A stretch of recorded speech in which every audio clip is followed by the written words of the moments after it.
Hello, my name is Shad and welcome to my first video about my workspace.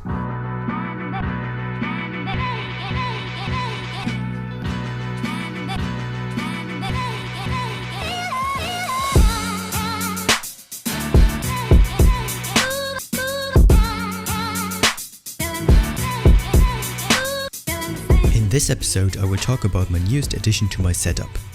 The people at XP were kind enough to send me their Artist 16 pen display.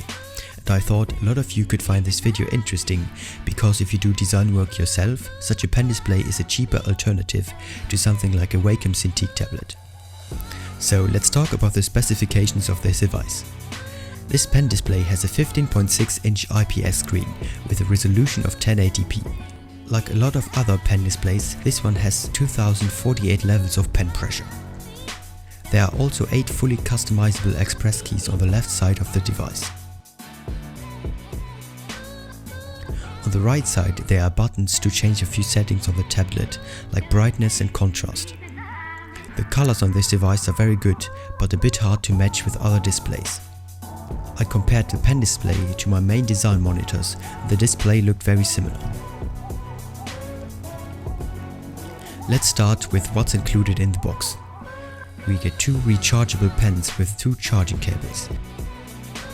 Also included is a drawing glove to reduce the friction between your hand and the screen. The pen holder and all the necessary cables to get the pen display working are included too. The setup was very straightforward. Plug the HDMI, USB and power cable into the tablet. Download the newest drivers of the XP website and you should be good to go. I was surprised by the very good build quality.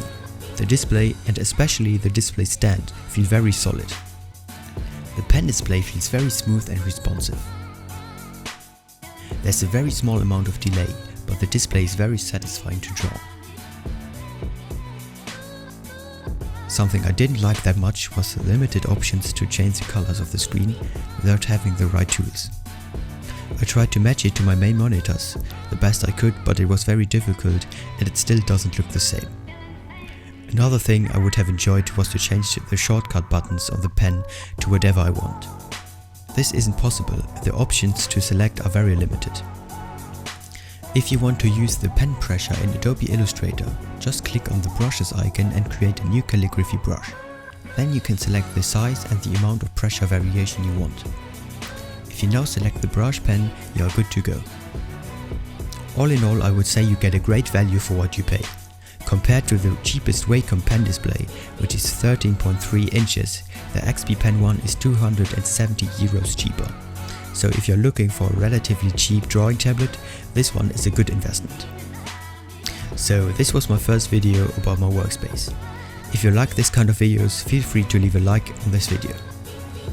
I will leave a poll in the description or in the info cards where you can vote on what about my setup I should show you next. I am working on the second part of my tutorial series, so stay tuned for that. This was all for my part. I hope you enjoyed it and I will see you in the next one.